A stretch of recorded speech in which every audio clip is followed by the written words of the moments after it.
Welcome to Iraqi Dinar Update, your go-to source for the latest news, expert insights, and real-time developments on Iraq's currency, economy, and financial reforms. Whether you're a long-time investor or just curious about the dinar, you're in the right place.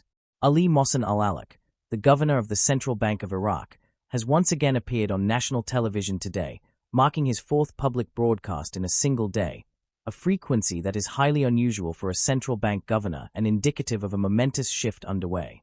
In his latest statement, he reinforced a message that has been increasingly repeated in recent weeks. The Central Bank of Iraq, CBI, is in continuous and active review of the long-discussed project to delete the 3 zeros from the Iraqi dinar.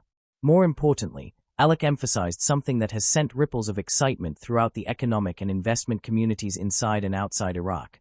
He affirmed, in no uncertain terms, that there are no longer any restrictions imposed on Iraq's monetary operations and no lingering balances tied up with the United States that could prevent the country from moving forward with its monetary reform plan. His confident tone and persistent public presence signal that Iraq is standing at the brink of a transformative financial event.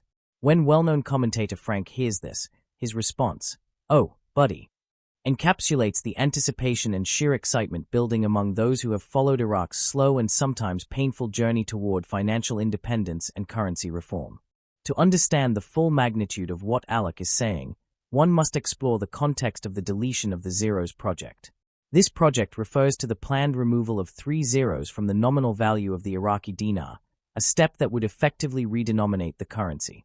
In practical terms, a 25,000 IQD note would be replaced by a 25 IQD note, but the real purchasing power of the currency would be preserved, or, in the minds of many investors and policy planners, potentially increased depending on how the transition is managed. This is not merely a cosmetic change. It is a deeply technical and symbolic process that reflects a transition from a wartime and inflationary economy to one that is stable, investor-friendly, and ready to be integrated into the global financial system. The deletion of the zeros project has been on the table for more than a decade. It was initially proposed as Iraq began to rebuild after the 2003 invasion and the subsequent fall of Saddam Hussein's regime. In the aftermath of that conflict, Iraq's monetary system had to be practically rebuilt from the ground up. The IMF assisted in printing a new series of banknotes in 2004, helping establish a semi-functioning monetary order. Yet despite periodic stabilization and growth, Iraq's economy has remained hobbled by sanctions, corruption, wars, and geopolitical uncertainty. For much of this time, the dinar has been artificially pegged to the US dollar, and capital controls have been used to maintain some semblance of order. In such an environment, ambitious projects like deleting the zeros have often been discussed but repeatedly postponed due to fear of inflation, lack of security, or political instability. Now, the fact that Governor Alak is going on television multiple times in a single day to assure the public and the international audience that the CBI is not only reviewing the deletion of the zeros project but doing so with constant attention suggests that all the prerequisite conditions are finally aligning. This is a signal that Iraq's monetary policy is nearing a critical juncture. It is not hyperbole to say that this could become one of the most significant economic events in the modern history of the country. For the deletion of the zeros project to be constantly reviewed at the highest levels of the CBI is not an offhand remark. It means the preparatory steps are likely already in motion. These steps would include everything from designing the new currency notes, ensuring compliance with international accounting standards, restructuring banking systems to handle the redenomination, and launching a nationwide public education campaign so that businesses and citizens understand what the change means and how it will be implemented. Yet this is not just about currency investors or speculators. The implications for the Iraqi people are even more profound. A successful currency reform would mark a new chapter in Iraq's economic story. It would restore dignity to a currency that has long been maligned and mistrusted.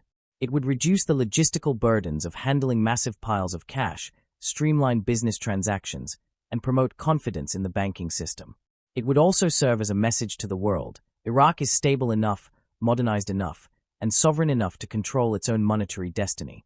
Moreover, a redenomination opens the door for broader economic reform. It encourages digital banking, foreign investment, and trade normalization. It positions Iraq to enter regional and global trade agreements from a position of strength. It could even pave the way for the eventual liberalization of the exchange rate regime, allowing the dinar to float in accordance with market forces and potentially appreciate in real terms if oil revenues, exports, and financial flows remain strong. For this to succeed, communication and trust are key. That's why Alex's media blitz is so significant. By speaking directly to the public and international observers multiple times in one day, he is not only preparing the market but also managing expectations. He is signaling that Iraq's central bank has matured into an institution capable of steering a complex economy through transformation. Gone are the days when CBI governors operated in silence or behind closed doors. This is a transparent, assertive, and forward-looking approach. There will, of course, be challenges. Currency reforms are inherently risky. Poor implementation can lead to confusion, inflation, or even public panic.